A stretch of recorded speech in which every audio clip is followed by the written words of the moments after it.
Morning students. आज के हमारे इस वीडियो में हम क्लास 10th का विज्ञान का सेकंड चैप्टर पढ़ने वाले हैं, अम्ल, क्षारक और लवण। और जो टॉपिक हम आज इस वीडियो में पढ़ेंगे वो है सूचक।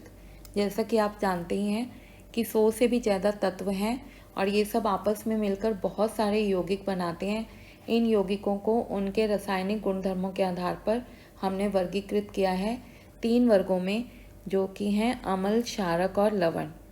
अम्ल जैसा कि आप जानते हैं स्वाद में खट्टे होते हैं, क्षारक स्वाद में कड़वे होते हैं और अम्ल और क्षारक जब आपस में मिलते हैं तब लवण बनते हैं।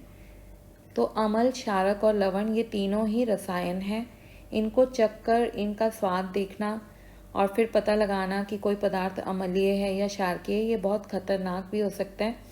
तो अब प्रश्न उठता है कि फिर हम कैसे बताएंगे कि कोई पदार्थ जो है वो अम्लीय है या क्षारकीय है। तो इसके लिए हमारे पास कुछ खास पदार्थ होते हैं जिनको हम बोलते हैं सूचक। सूचक वह पदार्थ हैं जो अम्ल या क्षारक की उपस्थिति में अपना रंग परिवर्तित कर लेते हैं। सूचक जो हैं बेटा 2 प्रकार के होते हैं। पहला प्राकृतिक, यानी प्रकृति से जो मिले हैं हमें सूचक, जिसमें उदाहरण एक हम देख रहे हैं लिटमस। और दूसरी तरह के जो सूचक हैं वो है संश्लेषित, यानी कि मानव निर्मित, जो फैक्ट्रीज में बनाए जाते हैं। जिसका उदाहरण है हमारे पास फेनोल्फ्थलीन। अब एक एक करके हम सारे प्राकृतिक और संश्लेषित सूचकों के बारे में, उनके रंग परिवर्तन को देखेंगे और जानेंगे। और जैसे कि आप देख रहे हैं कि मैंने टेबल की फॉर्म में इसको लिख लिया है, तो आप भी अपनी नोटबुक में इसको टेबल की फॉर्म में ही नोट कर लें ताकि आपको याद करने में आसानी रहे। एग्ज़ाम पॉइंट ऑफ व्यू से ये बहुत इंपॉर्टेंट रहता है। इसमें MCQ क्वेश्चंस आते हैं रंग परिवर्तन पे। तो अब आप देखें, सबसे पहले हम प्राकृतिक सूचक के बारे में पढ़ते हैं। इसमें सबसे पहले हमारे पास लिटमस है, जिसका अपना रंग बैंगनी है, लेकिन अम्लीय विलयन में ये लाल रंग का हो जाता है और क्षारकीय विलयन में ये नीले रंग का हो जाता है।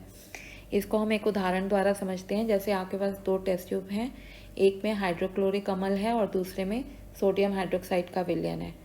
तो आप नहीं जानते कि कौन सी टेस्ट ट्यूब में आपके पास हाइड्रोक्लोरिक अम्ल है और कौन सी टेस्ट ट्यूब में सोडियम हाइड्रोक्साइड का विलयन है। जब आप उसमें ये लिटमस डालेंगे तो जिस टेस्ट ट्यूब में विलयन का रंग लाल हो जाएगा वो अम्लीय होगा, यानी कि उसमें हाइड्रोक्लोरिक अम्ल होगा। और जिस टेस्ट ट्यूब में विलयन का रंग नीला हो जाएगा वो क्षारकीय होगा, यानी उसमें सोडियम हाइड्रोक्साइड का विलयन होगा। अब दूसरा प्राकृतिक सूचक हम देखते हैं हल्दी। हल्दी आप सब जानते ही हैं, हल्दी पाउडर हम किचन में बहुत इस्तेमाल करते हैं खाना बनाने में।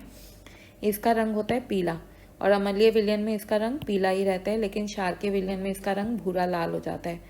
जैसे आपके कपड़ों पर कभी सब्जी के दाग पड़ जाते हैं तो वो पीले रंग के होते हैं हल्दी के कारण, और जब उसको हम साबुन से रगड़ते हैं तो वो बदलकर भूरे लाल रंग के हो जाते हैं, क्योंकि साबुन जो है वो क्षारकीय है प्रकृति में। तीसरा प्राकृतिक सूचक जो हम पढ़ रहे हैं वो है लाल पत्ता गोभी। लाल पत्ता गोभी को भी हम सूचक के रूप में इस्तेमाल करते हैं। इसका रंग लाल है। अम्लीय विलयन में भी इसके पत्ते लाल रंग के होते हैं, लेकिन क्षारकीय विलयन में इसके पत्ते जो हैं वो हरे रंग के हो जाते हैं। फिर है हमारे पास हाइड्रेंजिया फूल की पंखुड़ियाँ, जो कि बेटा नीले रंग की होती हैं। इनको हम सूचक की तरह इस्तेमाल करते हैं। अम्लीय विलयन में ये नीले रंग की ही रहती हैं, लेकिन क्षारकीय विलयन में ये नीले से गुलाबी रंग की हो जाती है। अब इस टॉपिक में जो एक और बात इम्पॉर्टेंट है, याद रखने योग्य है, वो ये है कि लिटमस हमें मिलता कहाँ से है। लिटमस बैंगनी रंग का एक रंजक है, जैसा कि ऊपर मैंने आपको बताया, और ये लाइकेन पौधे से निकाला जाता है, मिलता है हमें, जो थैलोफाइटा समूह का है। जो आपने 9th क्लास में वर्गीकरण पढ़ा था, उसमें पौधों के वर्गीकरण में अलग अलग समूह थे, उसमें ये थैलोफाइटा समूह का पौधा है। ठीक है बेटा, तो ये बात भी आपने याद रखनी है, पेपर में पूछी जाता है कई बार ये क्वेश्चन भी।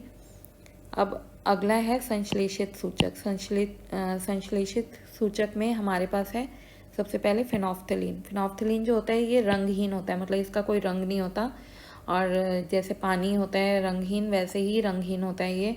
अम्लीय विलयन में ये रंगहीन ही रहता है, लेकिन क्षारकीय विलयन में ये गुलाबी रंग का हो जाता है। तो इसमें भी आप देखें कि 2 आपके पास टेस्ट ट्यूब हैं, एक में अम्ल है, एक में क्षारक है, और आप नहीं जानते कि कौन सी टेस्ट ट्यूब में अम्लीय विलयन है, कौन सी में क्षारकीय विलयन है। तो जब आप उसमें फेनोल्फ्थलीन की बूंदें डालते हैं तो जो रंगहीन ही रहेगा जिसका विलयन, वो वाली टेस्ट ट्यूब अम्लीय विलयन की है, और जिस टेस्ट ट्यूब में विलयन का रंग बदलकर गुलाबी हो गया वो क्षारकीय है। अब अगला संश्लेषित सूचक जो है हमारे पास वो है मेथिल ऑरेंज, मिथाइल ऑरेंज भी बोलते हैं इसको। ये नारंगी रंग का होता है और इसका अम्लीय विलयन में रंग होता है लाल, और क्षारकीय विलयन में ये रंग परिवर्तित होकर नारंगी से पीला हो जाता है। अब ये तो ऐसे सूचक थे बेटा जिनका रंग परिवर्तित होता है अम्ल या क्षारक की उपस्थिति में, लेकिन कुछ सूचक ऐसे होते हैं जिनकी गंध बदल जाती है, परिवर्तित हो जाती है। गंध मतलब खुशबू या बदबू, दोनों के लिए एक ही वर्ड इस्तेमाल होता है, गंध।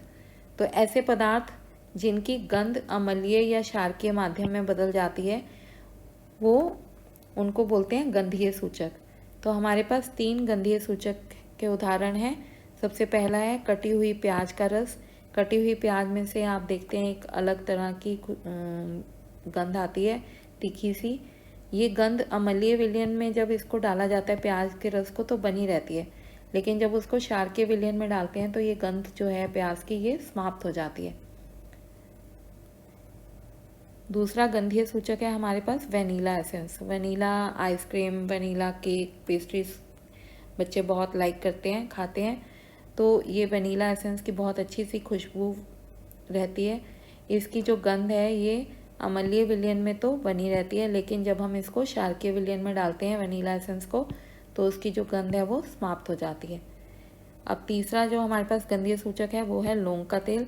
लौंग का तेल जो होता है इसकी जो गंध होती है वो भी अम्लीय विलयन में तो उपस्थित रहती है, लेकिन क्षारकीय विलयन में उसकी ये गंध समाप्त हो जाती है।